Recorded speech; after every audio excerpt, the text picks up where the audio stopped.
Hello everyone.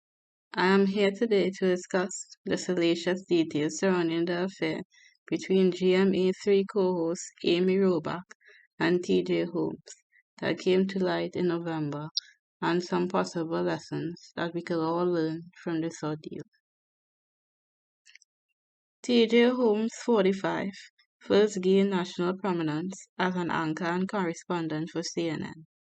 He spent 5 years working for the network, anchoring Saturday and Sunday morning.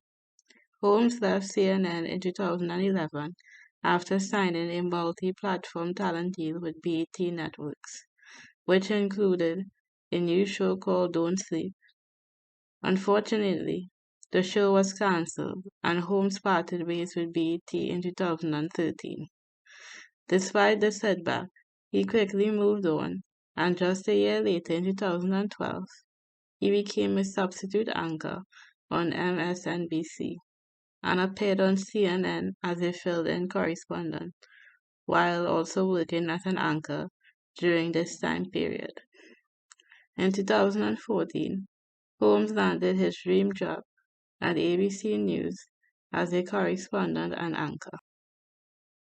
AmyRobach, 49, began her career at WCBD in 1995.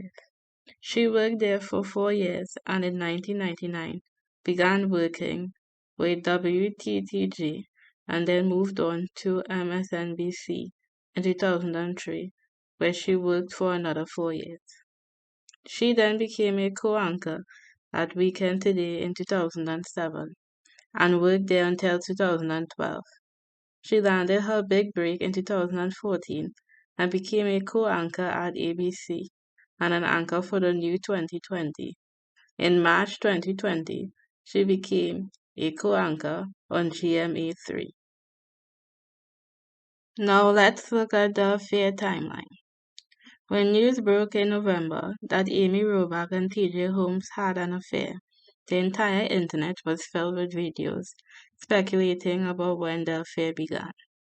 Initially, the affair was denied and it was stated that the romance began between Amy and TJ in August after Amy left her husband Andrew True and TJ left his wife Marilee Phoebe.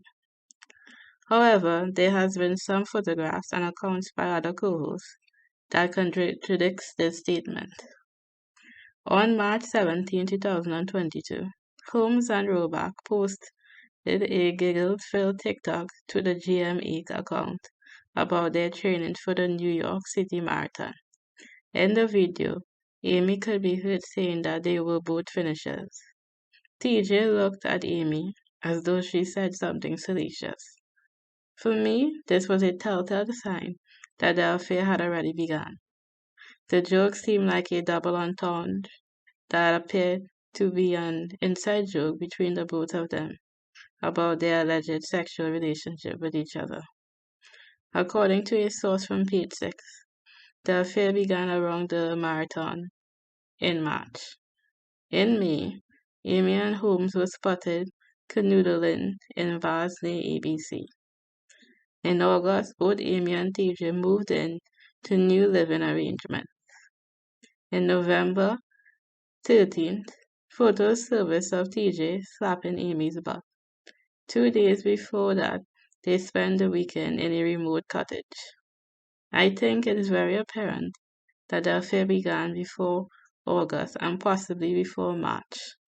In 2017, Robert Roberts allegedly reported an affair between the two in 2017. As a result of the affair, both Amy and TJ were removed from GMA3 since the 5th of December until further notice. An investigation has been launched into the affair. The affair has tainted both Amy and TJ's image, especially since they had a nonchalant reaction when they returned to GME, following the publication of the affair. TJ's past affairs have also come to light. He allegedly had an affair with a producer named Natasha Singh and at least one other staffer. Although TJ and Amy's affair did not violate any company's rules. TJ's affair with a subordinate at the company may have. Many YouTubers have pointed out that TJ seems to be taking the brunt of the fallout over the affair. His character have come into question because he has had multiple affairs at the workplace. Many point out that Amy should receive the same amount of backlash because she was a party in the affair and was friends with his wife and befriended her during TJ's affair with Natasha. TJ seemed most at risk of being fired. It is a shame because he really did work his way up the corporate ladder and is one of the few black anchors on TV. The one lesson we can learn from this whole situation is that you should not mix business with pleasure. When you go to work, you mind your own business. Keep it professional and go back home, especially with co-workers of the opposite sex. You should also avoid spending time together outside the workplace and should avoid sharing things with them that you should be sharing with your spouse. This is how emotional affairs begin. If you don't have the right boundaries, these things can happen. Also, if you are not happy in your marriage and do not want to work it out, get a divorce before pursuing another relationship. It is sad and unfair that both of their spouses were sidelined by the affair. Be honest about your feelings, especially when it comes to relationships. What do you think about TJ receiving most of the backlash? I would love to hear what you all think. Please leave a comment below. This is the Faceless Podcaster. Please remember to subscribe and press the notification button so that you get all the updates on the latest stories. Thank you all for watching. See you all next time.